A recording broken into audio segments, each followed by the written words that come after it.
Narracioni kryesor është anti-shqiptar, anti-perëndimor. Shqiptarët kanë ndajak, nxënës shqiptarë ndajak prej aty në tifozëve maqedonë. Te to.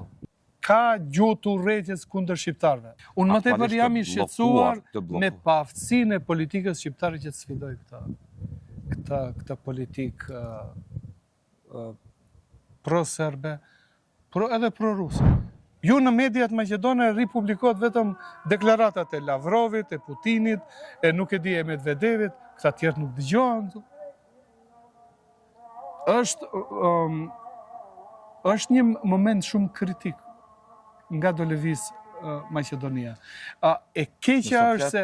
Se Maqedonia sot me Selmani është nën kontroll politik, dhe jo vetëm të Vučićit. Nëse e shohim gjendjen që Maqedonia... E di çfarë ndodhi para një jave? Erdhën ministrat e Vučićit këtu, edhe festojnë betejën e Selanikut. Ka atje në luftën e parë botërore fronti i Selanikut që thonë. Ushtria serbe thotë ne kemi çliruar vendin tonë. Cilin vend tonë? Do thotë ata Maqedoninë e trajtojnë si tokë serbe. Thonë kjo nuk është Maqedoni, kjo është stara Serbia, është Serbia e vjetër. Edhe pyetën kryeministrin si vlerëson këto deklaratë, thotë nuk i kam pa. I kështu anashkalon, nuk i kam pas, ka pas raportime. Retorika nacionaliste është në rritje, kundrejt vlerave, karshi vlerave perëndimore. Narracioni kryesor është anti-shqiptar, anti-perëndimor. Mund përkthehet në kërcënim stabiliteti kjo? Ka qenë kjo retorikë sipas jush, nga përvoja që ndani? Po, ka pasur disa incidente etnike këtu në Maqedoni. Imagjinoni ju në Tetov ku 70% janë shqiptarë, shqiptarët kanë ndajak, nxënës shqiptarë ndajak prej aty në tifozëve maqedonë. Tetov. Imagjinoni ju këtë?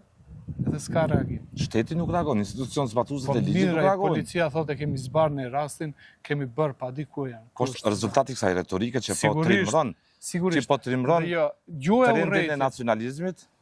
Ka gjuhë urrëties kundër shqiptarëve. Thotë Gaza, dhoma Gaze për shqiptar, Shfarosje për shqiptar, shqiptari i vdekur, shqiptari i mirë.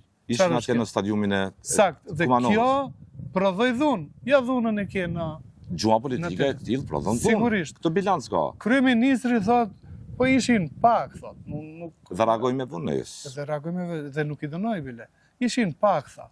Po s'është me rëndësia është një, janë 10, janë 100. Gjua urrëties duhet dënohet, sepse ajo prodhon dhunë fizike pastaj në rrugë. Dhe si duket... Duke që i shqetësuar me një Maqedoni sotme me kursin e saj politik. Unë më tepër jam i shqetësuar me paaftësinë e politikës shqiptare që të sfidoj këtë politikë pro-serbe, edhe pro-ruse, lirish mund të thënë. Nëse Maqedonia... Sepse ju nuk mund të, shikoni, që është problem Maqedonia, këta tërkohë narracioni i tyre ka qenë, thotë ne nuk jemi bulgar. Okej, nuk jeni bulgar. Ja tani keni mundësinë që të bëni distinkcion. Ka Maqedonas dhe ka bulgar. Pse nuk e bëjnë? Pse nuk duan ta legalizojnë, ta ligjirojnë këtë fakt? Nëse dikush ju thotë që jeni bulgar, ja tani kanë mundësi që të mos ju thonë bulgar, kanë në kushtetut, ka edhe Maqedonas, ka edhe bulgar, do thotë nuk është një popull i njëjtë. Pse nuk e bëjnë?